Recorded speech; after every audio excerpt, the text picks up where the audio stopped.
तो अब हम क्लिनिकल मैनिफेस्टेशंस को ही कंटिन्यू करते हुए आगे बढ़ते हैं और उसमें जो अगली मैनिफेस्टेशन है वो है lower urinary tract symptoms. Lower urinary tract symptoms के बारे में डिस्कस करेंगे। सबसे पहले देखा जाए तो लोअर यूरिनरी ट्रैक्ट सिम्टम्स जो हैं उसके टाइप्स क्या हैं। बेसिकली ये दो तरह की होती है, एक होते हैं ऑब्स्ट्रक्टिव सिम्टम्स और दूसरे होते हैं स्टोरेज सिम्टम्स। अगर लोअर यूरिनरी ट्रैक्ट सिम्टम्स की बात की जाए तो ये दो तरह के होंगे, एक होंगे ऑब्स्ट्रक्टिव सिम्टम्स और दूसरे होंगे स्टोरेज सिम्टम। तो अब हम इसमें पहले उन सिम्टम्स के बारे में बात करेंगे जो ऑब्स्ट्रक्टिव सिम्टम्स हैं, यानी कि किसी ना किसी तरीके से लोअर यूरिनरी ट्रैक्ट में ऑब्स्ट्रक्शन है और उसकी वजह से सिम्टम्स आ रहे हैं। तो वो पहले हम जानेंगे कि सिम्टम्स क्या होंगे। तो सिम्टम्स की अगर बात की जाए तो उसमें ये बहुत इंपॉर्टेंट है जानना कि क्या क्या चीज हमें देखने को मिलेगी। तो पहली होगी इनकम्प्लीट एम्पटिंग, मतलब ऐसा फील होगा कि पूरी तरीके से यूरिनरी ब्लैडर जो है वो खाली नहीं हुआ है, तो उसको बोलते हैं इनकम्प्लीट एम्पटिंग होगी। दूसरा होगा वीक स्ट्रीम, यानी कि जो यूरिन की स्ट्रीम है वो वीक होगी, कमजोर होगी, पेशाब की जो धार है वो कमजोर होगी। तो पहला क्या हो गया, पहला हो गया इनकम्प्लीट एम्पटिंग हो गया, दूसरा जो हो गया वो वीक स्ट्रीम होगी। फिर जो आएगा वो आएगा हेजिटेंसी।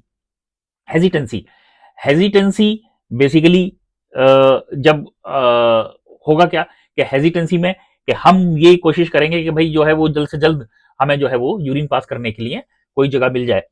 उसके बाद में डिले इन इनिशिएशन, उसके बाद में जब यूरिन पास करना शुरू करेंगे तो यूरिन आने में थोड़ा टाइम लग रहा है, इसको बोलते हैं डिले इन इनिशिएशन।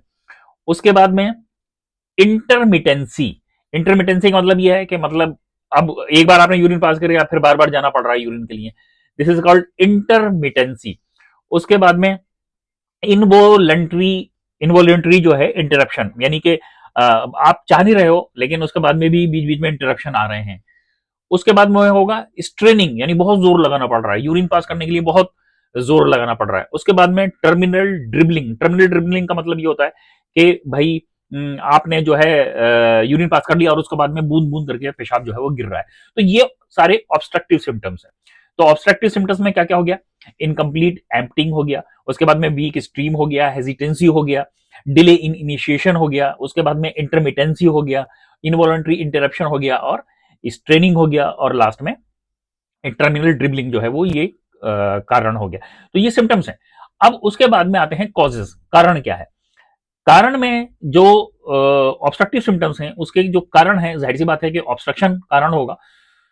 तो जितना भी all causes of bladder outlet obstruction है, जितने भी कारण हैं उसके, जैसे कि बीपीएच है, प्रोस्टेट कैंसर है, यूरेथ्रल स्ट्रक्चर है, ये जो सबसे कॉमन है, तो ये सारे कारण जो है इसके काउजेज में आ जाएंगे।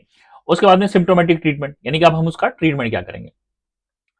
तो जो सिम्टोमेटिक, यानी कि ट्रीटमेंट हम सिम्टोमेटिक कर रहे हैं, हम कॉज को जो है वो ट्रीट नहीं कर रहे हैं, बट हम सिम्टोमेटिक ट्रीटमेंट कर रहे हैं। तो उसमें बेसिकली हम अल्फा एंटागोनिस्ट देते हैं, अल्फा अल्फा वन एंटागोनिस्ट देते हैं।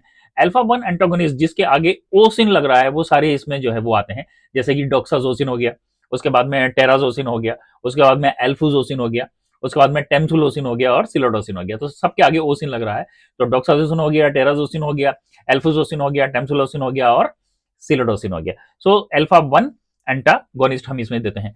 अच्छा, इसके साइड इफेक्ट क्या होते हैं अल्फा वन एंटागोनिस्ट के। यूजली जो इसके साइड इफेक्ट होते हैं वो होते हैं ऑर्थोस्टेटिक हाइपरटेंशन, ऑर्थोस्टेटिक हाइपरटेंशन। लेकिन अगर हम अल्फा वन ए सिलेक्टिव देते हैं ड्रग्स तो उसमें जो है वो ऑर्थोस्टेटिक हाइपरटेंशन के चांसेस कम होते हैं। अल्फा वन ए अगर हम एगोनिस्ट एंटागोनिस्ट देते हैं, अल्फा अल्फा वन ए सिलेक्टिव अगर ड्रग्स हैं तो फिर उसमें जो है जो ब्लड प्रेशर डाउन होने के, यानी कि ऑर्थोस्टेटिक हाइपरटेंशन के चांसेस जो है वो कम होते हैं।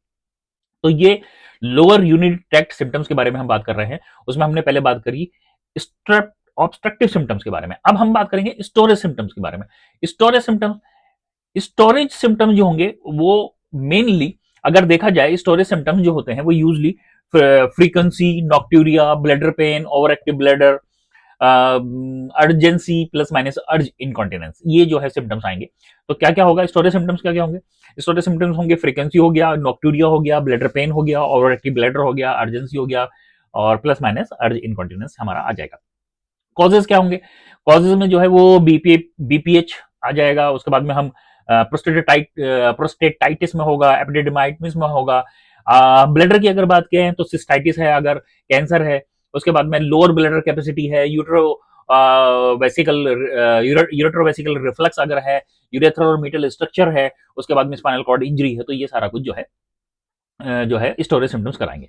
तो कहने का मतलब ये है कि ये स्टोरेज जो सिम्टम्स होंगे वो मेनली तीन होंगे। उसमें फ्रीक्वेंसी होगी, नॉक्टूरिया होगा और ब्लैडर पेन आ सकता है। और उसके बाद में अगर ओवर एक्टिव ब्लैडर है तो उसमें जो है वो urgency plus minus urgent incontinence जो है वो देखने को मिलेगा।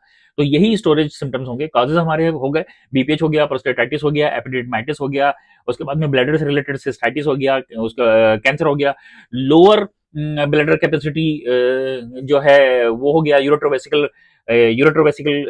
जो है वो रिफ्लक्स हो गया, यूरेथ्रल मीटल स्ट्रक्चर हो गया, स्पाइनल कॉर्ड इंजरी हो गया। तो ये स्टोरेज सिम्टम्स। अब ट्रीटमेंट क्या करेंगे? ट्रीटमेंट के लिए हम इसमें यूजली एंटी मस्करेनिक देते हैं। तो एंटी मस्करेनिक कौन कौन से हैं? जैसे हम इसमें ऑक्सीब्यूटिनिन दे सकते हैं, टॉल्टेरेडिन दे सकते हैं, डेरिफेनेसिन दे सकते हैं, सॉलिफेनेसिन दे सकते हैं। उसके बाद में फेसोटेरोडिन। उसके बाद में इनके जो ये सारे जो ड्रग्स हैं एंटी मस्करेनिक, इनके साइड इफेक्ट क्या होते हैं? इनके जो यूजली साइड इफेक्ट होते हैं वो यूरिनरी या गैस्ट्रिक रिटेंशन, इनके साइड इफेक्ट हो सकते हैं।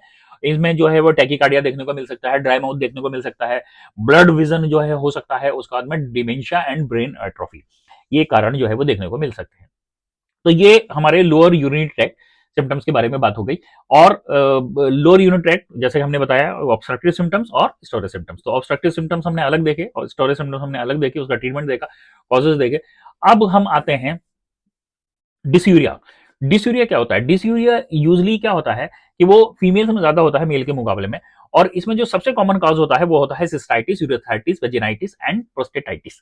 तो क्या डिस्यूरिया के क्या क्या कारण हो सकते हैं? सिस्टाइटिस हो सकता है, यूरेथाइटिस हो सकता है, वेजिनाइटिस हो सकता है और प्रोस्टेटाइटिस हो सकता है। इसमें जो कॉमन ऑर्गन जो इन्वॉल्व होते हैं वो इसमें ज्यादातर एटिपिकल ऑर्गेनिज्म का ज्यादा इन्वॉल्वमेंट होता है। इसमें क्लेमाइडिया, माइकोप्लाज्मा जैसे ऑर्गेनिज्म जो है इन्वॉल्व होते हैं। उसके अलावा नाइजेरिया, गोनोरिया वगैरह जो है वो इन्वॉल्व हो सकते हैं।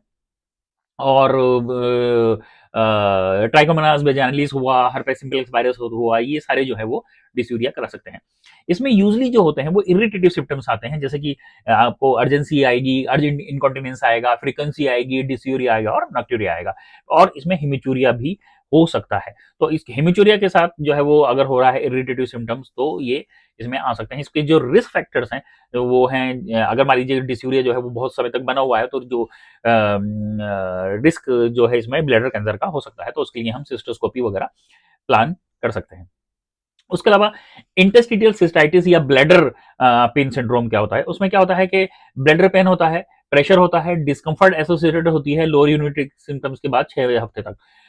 उसमें जरूरी नहीं है कि इन्फेक्शन हो और या कोई अदर दूसरा कोई कॉज हो। तो उसमें बेसिकली काइंड ऑफ सिंड्रोम, इसी को बोलते हैं इंटरस्टिशियल सिस्टाइटिस या ब्लैडर पेन सिंड्रोम बोलते हैं। इसमें क्या होता है? ब्लैडर पेन होता है, प्रेशर होता है, डिस्कंफर्ट होता है और वो एसोसिएटेड होती है लोअर यूरिनरी ट्रैक्ट सिम्टम्स के साथ में। अगर ये मोर देन 6 वीक्स की है विदाउट इन्फेक्शन और अदर आइडेंटिफाइड कॉज है, मतलब उसमें कोई कॉज नहीं होना चाहिए, कोई इन्फेक्शन नहीं होना चाहिए, तब इस सिंड्रोम को हम बोलते हैं इंटरस्टिशियल सिस्टाइटिस या ब्लैडर पेन सिंड्रोम बोलते हैं।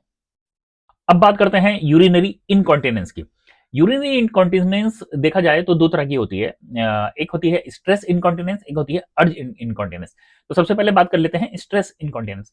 स्ट्रेस इनकॉन्टिनेंस क्या होती है? देखो, अगर small amount of the urine loss हो रहा है, किसके साथ? एक्सर्शन के साथ, स्नीजिंग के साथ, कफिंग के साथ और लाफिंग के साथ, डे टाइम में हो रहा है या स्टैंडिंग पोजीशन में ओनली हो रहा है, तो इसको बोलते हैं स्ट्रेस इनकॉन्टिनेंस। यानी कि एक्सर्शन के साथ, स्नीजिंग के साथ, कफिंग के साथ, लाफिंग के साथ, डे टाइम में या स्टैंडिंग पोजीशन ओनली है, अगर उसमें क्या हो रहा है कि small amount of the urine अगर लॉस हो रहा है तो इसको बोलते हैं स्ट्रेस इनकॉन्टिनेंस। कॉजेज अगर देखे जाए स्ट्रेस इनकॉन्टिनेंस के, तो इसमें जो मेन चीज याद रखनी है वो याद रखनी है वीकेंड सपोर्ट स्ट्रक्चर, यानी कि सपोर्ट सही नहीं है यूरेथ्रा की। उसके अलावा मान लो एज ज्यादा है, ओबेसिटी है, प्रेगनेंसी है, रिपीटेटिव पेल्विक फ्लोर स्ट्रेस है किसी वजह से, उसके बाद में वेजिनल डिलीवरीज हैं अगर कई सारी मल्टीपल, उसके बाद में रेडिकल प्रोस्टेक्टोमी अगर किसी की हो रखी है, टीयूआरपी वगैरह हो रखी है, तो फिर इस तरह का हमें स्ट्रेस इनकॉन्टिनेंस देखने को मिलता है। ट्रीटमेंट क्या करेंगे? ट्रीटमेंट इसमें यूजली जो होता है वो पेल्विक फ्लोर मसल की ट्रेनिंग ही होती है, वेट लॉस होता है, बैरेटिक सर्जरी होती है अगर ओवरवेट है कोई, और उसके अलावा मिड यूरेथ्रल सिलिंग भी हम यूजली इसमें यूज करते हैं। तो ये हो गया स्ट्रेस इनकॉन्टिनेंस। अगर दूसरी अगर हम बात करते हैं तो वह है अर्ज इनकॉन्टिनेंस। अर्ज इनकॉन्टिनेंस क्या है? लार्ज अमाउंट यूरिन जो है वो लॉस होता है विदाउट प्रोडिक्शन, यानी कि डिफरेंट वो कैसा है स्ट्रेस इनकॉन्टिनेंस, वहां पर small amount of the urine था, यहाँ पर लार्ज अमाउंट लॉस हो रहा है विदाउट प्रोडिक्शन, यानी प्रोडिक्शन नहीं है, day time, day and night में जो है अर्जेंसी और फ्रीक्वेंसी वगैरह जो है वो देखने को मिलती है।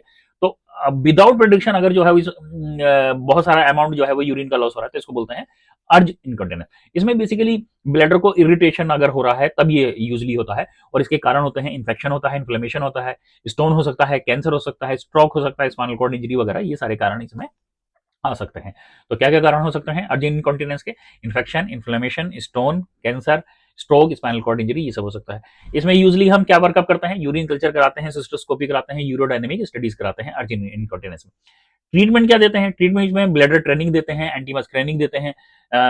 इसमें जो है वो मीरा बैकग्राउंड जो BJ3 एगोनिस्ट होता है, और उसका जो साइड इफेक्ट होता है वो यूजली हाइपरटेंशन होता है मीरा बैकग्राउंड का। तो ये देखकर देना होता है किसी भी हाइपरटेंसिव पेशेंट में। तो ये यूजली जो है ये एक और इनकॉन्टिनेंस होता है जिसको बोलते हैं ओवरफ्लो इनकॉन्टिनेंस। ओवरफ्लो इनकॉन्टिनेंस क्या होता है कि इसमें incomplete emptying due to under active bladder plus minus outlet obstruction, यानी कि इनकम्प्लीट एप्टिंग हो रही है अंडर एक्टिव ब्लैडर की वजह से।